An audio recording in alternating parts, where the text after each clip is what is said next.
Alright mga katropa, magandang araw uli sa inyo.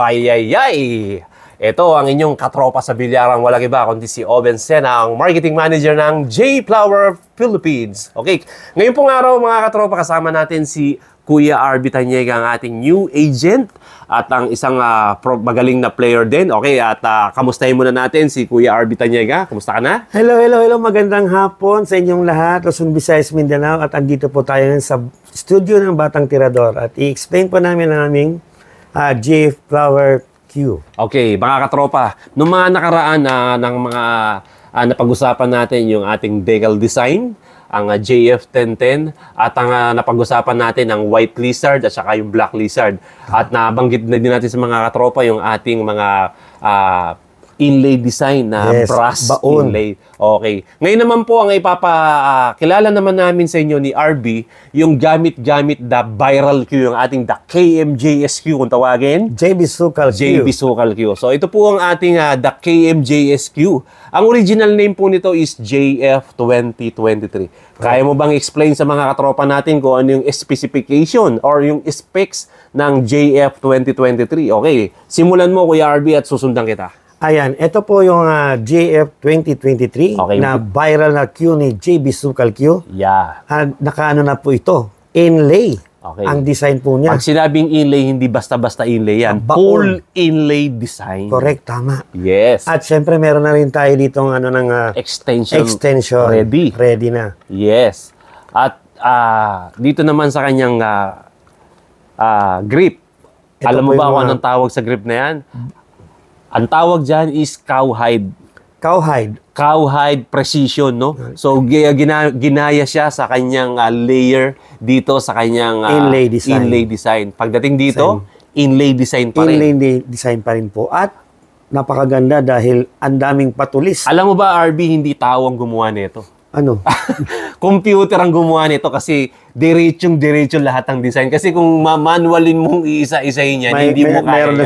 So, syempre, computer cut yan at saka laser ang gumawa. Napaka-high-tech talaga ng technology ginamit dito, Alam mo guys. ba, RB, bago matapos tong JF 2023, inaabot ng 2 buwan ng isang taon. Ano ang tako mo, JB Sukal Q?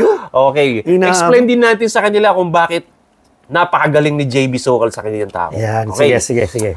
Ito, unang-una, ang ginamit ditong pin is, alam mo na. 3/8x8. Okay. Ito, ano bang tawag dito? Ang tawag dito ay scholar. Black collar. At ito ang pinakamatindi. Ang sikreto ng ating JF 2023, naka-purple heart sa loob. Wow, purple heart. Okay, pag sinabing purple heart, explain mo yun. Ang purple heart ay nakabaon na yan dito. Isang matigas na parte ng kahoy. Pag sinabing purple heart. Sa mga katropa natin, mga hindi pa nakakaalam, pag sinabing purple heart po, dun po binaon yung pinaka-pin. So, kumbaga sa boxing, napakalakas po niyang sumuntok. So, kaya tinawag po ito.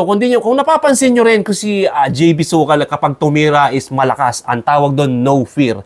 Kasi po, itong tako na JF 2023, kailangan talaga walang laylay na tira ang gagamitin mo ito. Gagamitin mo yung power ng Q, mga katropa. No? Kailangan yun. So, yan po ang ibig sabihin ng ating purple heart. So, alam mo ba, RB, sinubukan ni JB Sukal gumamit ng isang brand na tako na isang K. Huwag na natin ituloy kung anong tako yan dahil hindi naman tayo mapanira. So, napagtatalo siya. No? Okay, tama. Nung mga nakaraan, napagtatalo siya, gumamit siya ng inoperan siya. Either wala naman siyang bayad sa J-Flowers, sinubukan niya sigurong gumamit ng ibang Q, pero napagtatalo siya. Napagtanto niya, bumalik siya sa J-Flowers JF 2023. Bakit? Kasi grabe yung kanyang power na ibinibigay sa kanyang pulso rito. Gamay na gamay niya. At hindi lang yan, yung shaft na ginamit, explain mo kung bakit napakaganda ng tako na yan. Ito dahil napakaganda nitong shaft na to. Naka-taom fusion tip. Yan. Ayan po. Tapos, naka-white. Hindi lang pinolik yan. Hindi lang white bolt plate yan. Pinolik ang ginamit sa kanya. Pag sinabing pinolik, napakaganda ng pinolik. Correct. No? Okay. Ayan At saka syempre, naka 12.5 pa rin po ang gamit natin na sukat ang kanya. At saka, ready na talaga to siya. Hindi na kailangan pang hagud-hagudin. Okay, pagka po inassemble nyo to, ito ay nag-average ng timbang ng 58. 19 ounce timbang. Sa timbang, 19 ounce, syempre. So, yung haba niya yung haba niya is 29. Tsaka 29. At saka 29. Total? 58. 58 inches. Ayan po yung ating JF 2023, the JB Sukal Q o tinatawag na the viral, the KMJSQ, mga katropa. Madali maubos to. At hindi mo pa nasasabi kung magkano sa merkado ang presyo ng ating JB Sukal Q. Ayun na nga, sasabihin ko na ngayon. Eto, for only 30,000 pesos, meron na kayong JF 2023, ang JB Sukal Q.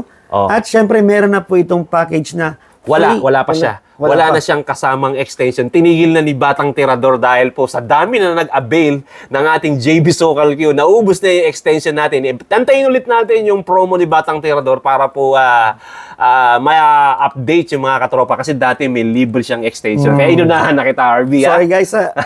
Sorry, hindi ko talaga nakita. Wala na pala talaga. Dahil sa sobrang viral kasi viral nga yung Q na to, sobrang ano natin na, tinanggal po muna natin yung promo ng extension, no? So, ayan po yung ating JB Sukal Q sa halagang 30,000 pesos. Pwede nyo pong kontakin ulit si RB Tanyega on my Facebook and Messenger, and you can call me at my cell phone number 0926-7011402, and pwede nyo rin tawagan ang Batang Tirador at syempre, of course, Obensena po ang Okay, maraming salamat at magpapaalam na uli ako ang inyong marketing manager. Walang iba kundi si Obensena. I love mga katropa. Happy watching and bye-bye po.